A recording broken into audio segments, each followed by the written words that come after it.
She stood in line at the grocery store telling herself not to cry. Just a few more seconds, she thought. Just hold it together until you get to the car. The fluorescent lights hummed above her. The conveyor belt crept forward. And the smell of baked bread felt almost cruel. Emily Carter gripped the handle of her shopping cart like it was the only thing keeping her upright. Inside the cart were the cheapest things she could find. Store-brand cereal, a small bag of rice, canned soup, and a half-gallon of milk. No snacks. No extras. Not even fruit. Behind her, people shifted impatiently. In front of her, the cashier scanned items with quick beeps that felt louder than they should have. Emily's phone buzzed in her pocket, and she already knew what it was. Another reminder that rent was past due. She didn't check it. She couldn't. Her eyes were already burning. Emily was a single mom in her early 30s, raising her 6-year-old daughter Lily on her own. Lily was at home with a neighbor because Emily couldn't afford childcare anymore. Her husband had left 3 years earlier, promising to send help that never came. Since then, Emily had been doing everything, working 2 part-time jobs, cleaning offices at night, and waitressing on weekends. Still, it was never enough. One sick day, one unexpected bill, and everything fell apart again. That morning, her car had almost run out of gas. Her bank account balance showed numbers so low they made her stomach twist. She had calculated everything 3 times before coming to the store. Down to the last dollar. She knew exactly how much she could spend, at least she thought she did. "Your total is $73.42, the cashier said gently. Emily's heart dropped. That wasn't right. She swallowed hard and pulled out her debit card, praying she had miscalculated. She slid the card into the reader. The machine paused, then beeped. Declined. A wave of heat rushed up her face. I'm sorry, Emily whispered, her voice shaking. Can you try again? The cashier nodded, her expression kind but tired. Emily tried again. Declined. Behind her, someone sighed loudly. Another person muttered something under their breath. Emily felt every pair of eyes on her. Her chest tightened, and before she could stop herself, a tear slipped down her cheek. Then another. I'll put some things back, she said, already reaching for the milk.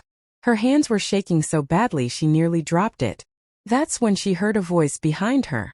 Not impatient. Not annoyed. Just calm. Ma'am. Emily turned around, embarrassed, wiping her face quickly. Standing there was a teenage boy, maybe 17 or 18. He wore a hoodie and worn sneakers, and he held a basket with a few items, ramen noodles, bread, and peanut butter. He looked nervous but determined. I've got it, he said. You don't have to put anything back. Emily stared at him, confused. Oh no, I can't, thank you, but I can't accept that. The boy shifted his weight. Please, he said softly. I want to. The cashier paused, watching quietly. The line behind them went silent. Emily shook her head. You don't understand. I'm fine. I just miscalculated. The boy took a breath. My mom used to stand right where you're standing, he said. Same look. Same tears. I remember wishing someone would help her. Today I get to be that someone. Something broke open inside Emily. She covered her mouth as a quiet sob escaped. She hadn't expected kindness.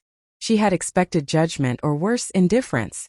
My name's Jake, the boy added, offering a small smile. Please let me help. Emily nodded slowly, unable to speak. The cashier rang everything up together, and Jake paid without hesitation.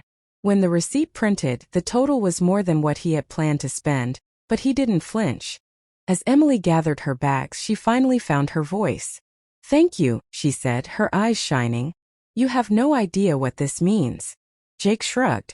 I think I do, he replied. Just take care of your kid, okay? That should have been the end of it. A beautiful moment in a grocery store. But life has a way of letting kindness ripple further than we expect.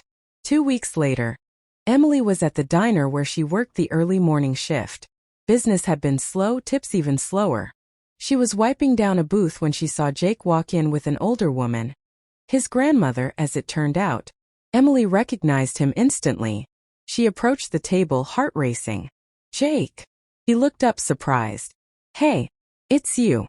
Emily smiled. Coffee's on me today, she said. For both of you. Jake tried to refuse, but she insisted. As she poured the coffee, his grandmother looked between them. "What's this about?" she asked. Jake told her the story. The grocery store. The tears. The help. His grandmother reached across the table and squeezed Emily's hand. "You don't know how proud that makes me," she said. "We didn't have much when Jake was growing up, but kindness? That we always had." Over the next few weeks, Jake and his grandmother became regulars. They talked. Emily shared pieces of her story, and they shared theirs. One morning, his grandmother asked Emily about her work schedule, her goals, her struggles.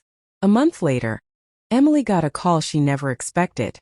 Jake's grandmother managed a small community center that was hiring an administrative assistant. Steady hours, benefits, and better pay than any job Emily had ever had. She encouraged Emily to apply. Emily almost didn't. She didn't think she was qualified. She didn't think good things like that happened to people like her. But she remembered the grocery store. She remembered Jake stepping forward when no one else did. She applied. She got the job. The first paycheck felt unreal. For the first time in years, Emily paid rent without panic. She bought Lily fresh fruit, new shoes, a small birthday cake instead of cupcakes from the discount shelf. Lily noticed everything. "Mommy," Lily said one night, "you don't cry in the kitchen anymore." Emily hugged her tightly, tears returning, but these were different. Months later, Emily stood in that same grocery store, this time with confidence instead of fear. Her cart was fuller, healthier. As she waited in line, she noticed a young father ahead of her, nervously checking his phone as the cashier scanned his items. When his card declined, Emily didn't hesitate. "I've got it," she said gently. The man turned, shocked. And just like Jake once had, Emily stepped forward. Because kindness doesn't end. It moves. It grows. And sometimes it starts with a teenager in a grocery line who decides to change someone's day and ends up changing a life.